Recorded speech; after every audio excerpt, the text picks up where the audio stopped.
Hello बच्चों, स्वागत है आप सभी का आप ही के चैनल आर्ट्स विद पंकज पे। और जैसा कि आप सभी जानते हैं कि हम लोग पॉलिटिकल साइंस पढ़ रहे हैं। आप भी बोलोगे सर बार बार यार 10 सेकंड तो इसी में ही खराब कर देते हो, आगे बढ़ो। भाई देखो, एकदम से बहुत ज्यादा नहीं लेने का, रिलैक्स करो। सबसे पहले कमेंट में ये बताओ कि आप सभी कैसे हो, आपके घर में सब कैसे हैं, स्कूल ट्यूशन पढ़ाई लिखाई दोस्त यार सब माजामा। खुश रहो, ऐश करो, थोड़ा सा मेरे साथ पढ़ो, कुछ मत पढ़ो उसके अलावा, ठीक। और ज्यादा से ज्यादा इस वीडियोस को अपने क्लास में फ्रेंड्स तक दोस्तों तक शेयर करो कि भाई अब एक ऐसा चैनल आ चुका है जिसपे बहुत ज्यादा भी नहीं पढ़ाया जा रहा, बहुत कम भी नहीं पढ़ाया जा रहा। एग्जाम में जितना पूछेगा उतना ही पढ़ाया जा रहा है, तो अब टेंशन नहीं लेनी। तो चलिए बच्चों, हम आज के एंड ऑफ बाइपोलैरिटी के अपने आखिरी टॉपिक में चलते हैं, जिसका नाम है India and post communist countries. क्या नाम बेटा? India and post communist countries. क्या है सर ये टॉपिक? लास्ट का टॉपिक है। बहुत लोग छोड़ देते हैं, तुम भी छोड़ सकते हो, पर एग्जाम में आ गया तो 5 मिनट रुक जाओ मेरे साथ, अभी कवर कर लेते हैं।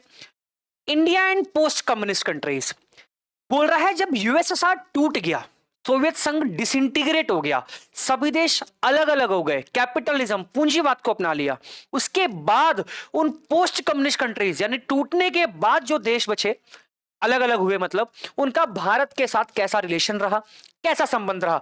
जल्दी से पढ़ते हैं, समझते हैं बिना टाइम वेस्ट किए। लिखा है, India has maintained good relations with the post communist countries. पहली इंट्रो की लाइन जी, भारत के संबंध डिसइंटीग्रेशन के बाद, विघटन के बाद पोस्ट कम्युनिस्ट कंट्रीज से काफी बेहतर हैं, आज भी हैं, पहले भी थे। बट द स्ट्रॉन्गेस्ट रिलेशंस, ये बताओगे तुम कमेंट में, but the strongest relations are still those between India and Russia. Jai और वीरू की जोड़ी है हमारी रूस के साथ, समझ जाना। इंडिया एंड रशिया, भारत और रूस की जैसी दोस्ती है दुनिया में कम ही देशों की ऐसी दोस्ती है कि इतना दूर होने के बावजूद फिर भी भारत और रूस आपस में बहुत अच्छे दोस्त हैं यार। क्या ट्रस्ट है, मतलब पूछो मत। इसको कहते हैं ना कि अंधभक्ति वाला सीन, भारत जहां बोले वहां रूस खड़ा, रूस जहां बोले वहां भारत खड़ा, यही वाली कहानी है। लिखा है, Russia and India share a vision of multipolar world order. यानी भारत और रूस दोनों ही इस बात का समर्थन करते हैं, सपोर्ट करते हैं कि दुनिया मल्टीपोलर होनी चाहिए, बहुध्रुवीय होनी चाहिए। यानी इसका मतलब क्या सर? इसका मतलब ये कि जैसा डिसइंटीग्रेशन के बाद अमेरिका का मानना था कि अब दुनिया में हम ही सुपर पावर हैं, अकेली महाशक्ति, ये सिस्टम खत्म करना है। सब अपने आप में ताकतवर बनेंगे, सबका साथ और सबका विकास होगा। कोई अकेला अपने आप में बॉस बन के नहीं रहेगा दुनिया में, सब रहेंगे। यही है मल्टीपोलर वर्ल्ड का मतलब। आगे बढ़ें, लिखा है, more than 80 bilateral agreements have been signed between India and Russia as a part of Indo Russian strategic agreement of 2001।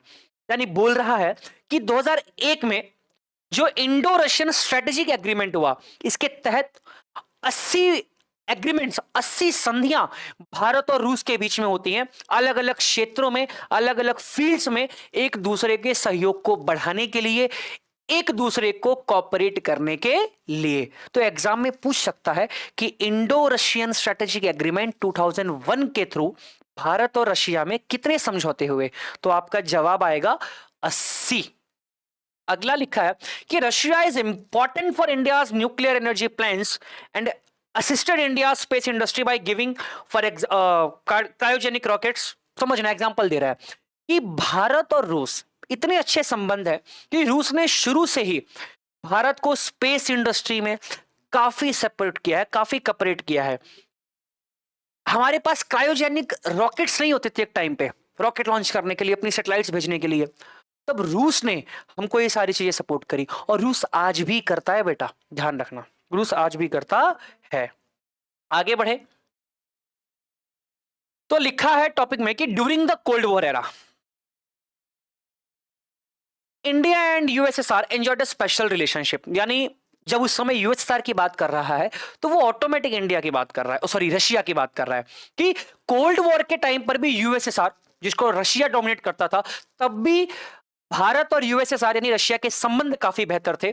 लिखा है the Soviet Union assisted India public sector companies at a time when such assistance was difficult to gate.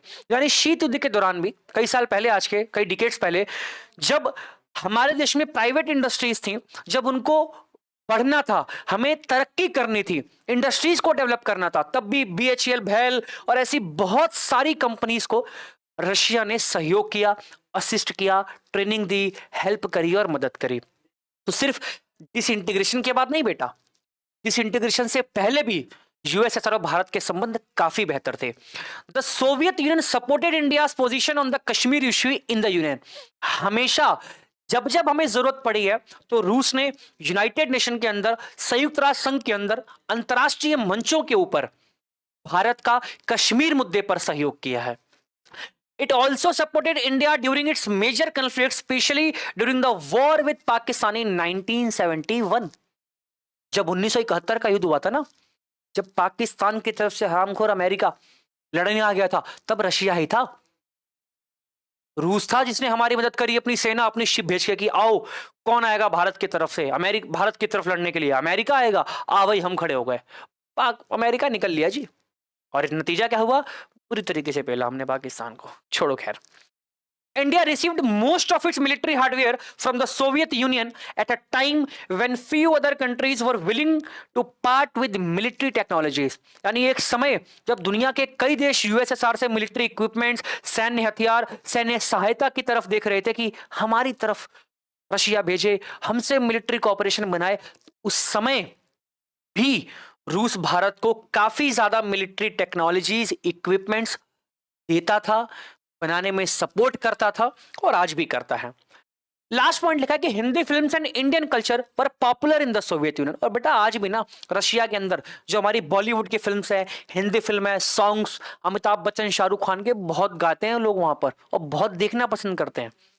तो basic सा topic था कि जब disintegration हो गया उसके बाद या डिसइंटीग्रेशन से पहले, जब रशिया अलग हुआ तब भी और जब रशिया यूएसएसआर का पार्ट था तब भी हमारे उनसे संबंध काफी बेहतर थे। चाहे आप स्पेस एंड टेक्नोलॉजी की बात करो, आप साइंस एंड टेक्नोलॉजी की, विज्ञान के वैज्ञानिक क्षेत्र की बात करो, आप प्राइवेट इंडस्ट्रीज को हेल्प करने की बात करो, आप मिलिट्री कॉपरेशन की बात करो, आप पॉलिटिकल कॉपरेशन, राजनीतिक सहयोग की बात करो, एक दूसरे के कल्चर का एक्सचेंज की बात करो, हर जगह और हर समय, आज भी 40 साल पहले भी हमारे यूएसएसआर यानी रशिया से बहुत अच्छे संबंध थे, आज भी हैं। और सिर्फ रशिया नहीं, जो देश अलग हो गए पोस्ट कम्युनिस्ट कंट्रीज, उनसे भी आज भारत के संबंध काफी बेहतर हैं। तो यहां पे इस वीडियो लेक्चर के साथ हमारा ये चैप्टर एंड ऑफ बाइपोलैरिटी, दो ध्रुवीयता का अंत, खत्म होता है। जिसने वीडियो नहीं देखी है जाओ एक एक करके सारे वीडियोस देखो। बहुत कम समय में मैंने आपको समझाने की कोशिश करी है। अच्छी लगे शेयर करो, लाइक करो, सब्सक्राइब करो एंड कमेंट करो। जय हिंद, जय भारत।